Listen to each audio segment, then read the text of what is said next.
Many view IT as just a cost center. Of course.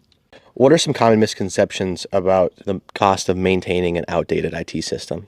I think that's a question that a lot of people can reciprocate with because they view IT, like you said, as a cost center. It's one of those things you have to pay. And I think if a lot of people shifted their perspective from this is something we have to pay to this is something that can actually make us money, they can leverage IT in a way that makes them money as opposed to checking a box. Beyond the obvious maintenance costs, how does outdated technology silently eat away at small businesses' bottom line? I think it stems from things just are the way they are because that's the way they've been. So maybe a company got formed 20 years ago and they were using technology that was great or maybe even outdated 20 years ago, and that's just what they've stuck with for the last 20 years. And as technology evolves and innovation happens, efficiencies can be gained by adopting newer technologies and not living with the old. It's sometimes called the pain of change, but oftentimes the pain of change is worth what you get on the other side of that. So we hear a lot about digital transformation. Sure. Can you put it in plain terms? How how does embracing new technology actually help a company make more money? Yeah, well, it's really similar to that last scenario we walked through.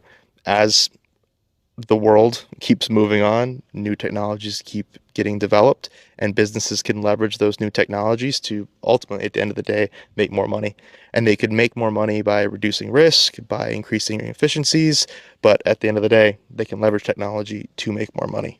What are some signs to look for businesses to know when it's time to switch out of an old IT service or like an outdated IT service? I think you could notice some of those things from many different angles. Number one, if you're using any system and you have to like type in an IP address like 123.867. To access your program, that's a chance, an opportunity to potentially move forward in technology a little bit. If you have friends that are talking about this amazing new system that they just implemented that made them so much more money, that's a chance to an opportunity to explore that. But I think it really just comes down to taking a deep look at where your business is at currently and where it was at 10 years ago. And if those two things are very similar in terms of technology, then it's time to take a serious look because regardless of what industry you're in, what vertical you're in, what you sell, what you service, 10 years is a massive amount of time when it comes to technology. And if it's the same it is now as it was 10 years ago, it's time to take a look at that. Let's dive into a real world scenario. Can you share a story of a business that was bleeding money unknowingly on the IT? What was their aha moment? It was we keep coming back to this, but it's just one of those situations where that's always the way it's been. So this company had a X-ray machine. I think it might have been a CT machine technically, but it was used to take imaging of patients' faces, and this machine would crash probably twice a day. And there was frequently situations where patients couldn't be serviced because this machine was down. And that's just always the way it's been. You know what I mean? Oh, we got to reboot the CT machine again. You do that every day for years. It's just the way it is. And I don't think the client, because of how comfortable, or maybe not comfortable, how accustomed they'd become to that situation, they didn't really factor in the amount of money they were losing when they had to turn a patient away because they couldn't give them a scan. Very, very common scenario. For a business owner like myself who's not so tech savvy, what are some clear warning signs that my current IT systems are outdated? So there's some super low hanging fruit. Let's say you're running Windows XP or Windows 7. These are out of date, end of life as they call it, systems from Windows. If you're not operating mission critical machinery that requires that operating system, that's, you got to get that replaced.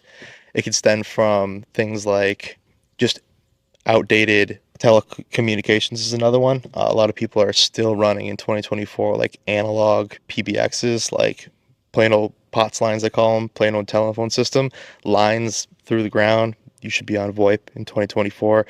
If you know you need to get better at technology, talk to someone that already has pretty good technology. Talk to them how they accomplished it. Did they hire an MSP? Did they hire internally? Did they hire a consultant? Did they do everything in-house? What did they do to reach the technology goals they had for themselves and also the goals that you have for yourself? So identify that. Moving past that, I would just start entering into the normal buyer cycle. So reach out to maybe an MSP broker or an MSP agent, reach out to different individual MSPs directly and just start having conversations. Ask them just really open-ended questions and help them let them guide you where you need to be. If you're enjoying this content, click subscribe. Every single week, I'm dropping new content on growing your business through tech, eliminating cybersecurity threats, and turning IT into a true profit center. You do not want to miss out on this stuff.